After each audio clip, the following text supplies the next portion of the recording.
Ginger plus garlic are the organic supplements that you can add to your chicken feed and water for the magical results. Guys, make sure you like this video down there. Like.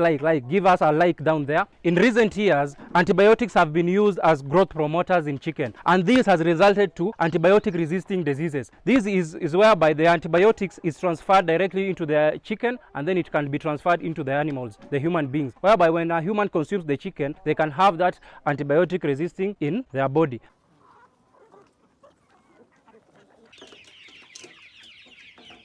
Let's head straight to the properties of garlic. The first property of garlic, it is an antioxidant. Antioxidants are supplements that usually help to catch up the free radicals that usually destroy the cells in an organism. The second one is it an antibacterial. The third one, it is an anti-inflammatory. The fourth one, it is antiseptic. The fifth one, it is an anti-parasitic.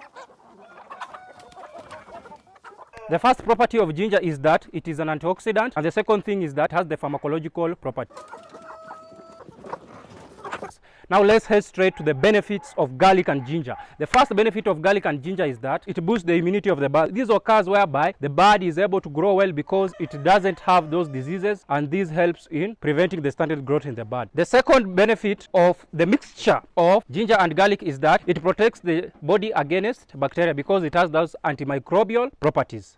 The third benefit of giving your chicken ginger and garlic mixture is that it kills the bad bacteria in your chicken gut, hence good growth. The fourth property of ginger and garlic mixture is that it helps in egg production. The fifth benefit of ginger and garlic mixture is that it deters mite from suckling blood from the chicken, and this occurs whereby when you give the garlic and ginger mixture to your chicken, this makes the blood of the chicken taste sour and have that bad taste for the mice to enjoy the sweet tasting blood of the chicken. So when you give it that, it won't be able to suck blood from the chicken. Another benefit of the mixture of ginger and garlic is that it reduces odor in the chicken manure. This is whereby when the chicken have eaten the food, it helps to reduce the ammonia when the chicken excretes their waste. Another benefit is that it helps as an appetizer in the chicken.